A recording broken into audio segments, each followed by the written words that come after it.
operated. That's the idea. This is where we start in Birur. So Birur, there is some level of hue and cry by the media, and this is a public system anyway.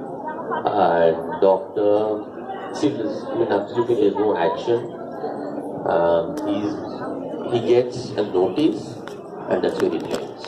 So this is happening in Birur. So then we cut to another place in Gulbarga. So when Karnataka Janarogya Chalavali start, when it has its own trajectory, and we started working and meeting kinds of people. And so our friend Tina, based in Gulbarga, was there, and we had organized a health and human rights workshop. And in the health and human rights workshop, one of our volunteers came and was talking about, there's a big bimari, bada bimari ho raha hai hamari gaon mein, and all the women are getting surgeries, and they're going, okay, there's something very serious, because in village, all the women are getting operated, and there should be something very serious. So then we went, our friend Tina went back to these villages and started meeting them. And so the question was, the question which we need to ask is, how many women got operated? No, that's not the question. How many women have uterus is what we have to ask the question. That's the epidemic which we are talking. Huge epidemic thing you find in almost all villages. So, see, in Karnataka there is a difference between a village. Okay, you have a main village where the apakas, OBCs live, and you have tandas. Tandas are where the women, where the families for a particular community, the Lambani community, live. So they don't live together. So we have to identify. So when I say village here, also means it's Tanda, and you will find most of these cases in Tandas. So cut back, and where we now go is to this. So where is it happening? It's happening in one particular hospital. One particular hospital in Gulbarga. But doesn't mean that other hospital is not happening in other hospitals. It's also happening in other hospitals. If this hospital is known for hysterectomy, if you go any village you go and say, oh, I know this doctor, I've been there. That's the narrative which we get. And who is this doctor? Let's I don't want to name him. I can also name him, no issues. If you look at the history of this doctor is, in 2007, he was penalized by the Consumer Court. 15 lakhs is what he's paid as a fine for conducting sterilization operations in his nursing home.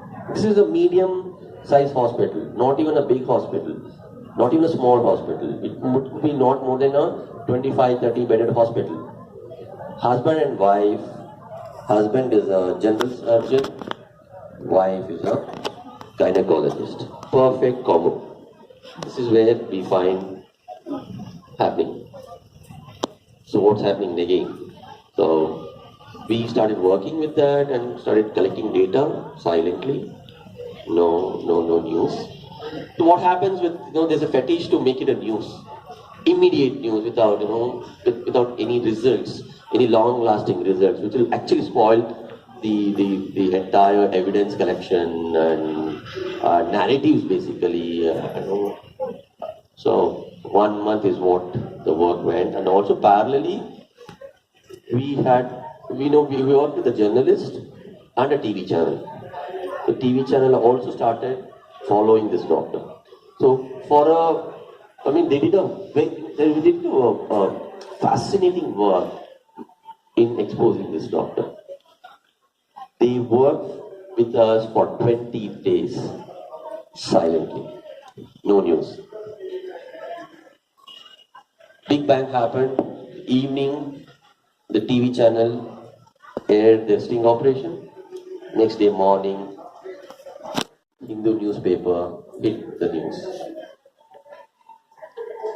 By the time the sting operation happened, this particular hospital shifted their patients, we don't know where. He himself closed the hospital. It's very scary for us because we don't know what happens to the. So this is one way of looking at how we look at this campaign. And so then there was then after a struggle or brief struggle, and we had a big dharna in front of the DC of Gulbarga. There was a inquiry by the Health and Family Welfare. So this happened. They gave a good report for a change. This committee was good, and they gave an excellent report, well researched, and they didn't had any sections to evoke in that. They know about PCP, NDT, and not keeping records and all this very trivia. But still, it's a good report as in a report, but no action. And they didn't even give us, for us to get that report, it took 8 months. And there was another inquiry by the Women's Commission, so excellent report. They took nearly 2 months to do this study. They came up with loads and loads of findings, and that was also published. But it's just report. So what is our idea, the epitome of any struggle is reports. We got report is justice, right? Yeah? No. So reports came, but nothing happened. When we approached the district administration, look, I can't do anything. I can only do with public hospitals, but I can't do with private hospitals. And you have to go to KMC. See, the problem is here also. What we found is, you can't. Police cannot even take action to the doctors. And most of the doctors are also people who have the hospitals. They're also medical businessmen, and they're also doctors.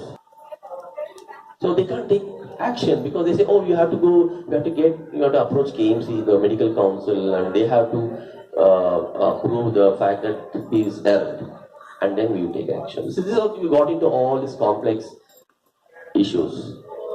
But we have to keep the campaign going, and we have to keep the struggle going. This is huge violation. And meanwhile, what's happening in Bangalore, meanwhile, what's happening in the other places is also a big talk on regulation. KPME is been amended. So there's a parallel thing happening. So where does it come from also? It's from the struggle where the DC of Gulbarga openly admits that he cannot put any section. He doesn't have a section to evoke the doctor's thing. This is where the crux is. So our petitions, our meetings, and loads of sangatans. So that's something which happened was also this struggle was taken up by farmers' movements, the Dalit movements, the movements which are anti-communal movements. The leaders independently were they came literary people. For example, they wrote. They spoke on this issue, especially on the regulation. When it came to regulation, they had loads of support from the. So KP, there's one hysterectomy issue, KPM issue ran parallelly. So we had loads of evidence to say that you have to have regulation. You have to bring in these causes. Look at what's happened in Gulbarga. So what happened was when this came out in the media, there were other districts. Also, hey, this happened to our women also. So we find in another district, Rani Pennur Taluk and all those, these women are actually, in fact, so this spot, this surface, this thing which was there undercurrent surfaced, and the women, the sangatans, other sangatans, who have nothing to do with, basically they were never dealt with the issue of health and violations, but they started talking. So what was very learning for us and the experience which we had was, is to, unless until we work democratically in terms of with the people and with other sangatans, Sangatans, for example, at Dalit Sangatan, what is the Dalit Sangatan's priority in health? What is the farmers' struggle, farmers' movement's priority with health? What is other struggles? The Gramina Kuli Karmikra Sangatani, the landless laborers' struggle, priority with health. So how do we negotiate? This is where it stops there. How does the health movement looks at these issues, and how do we prioritize health in their struggles? Thank you.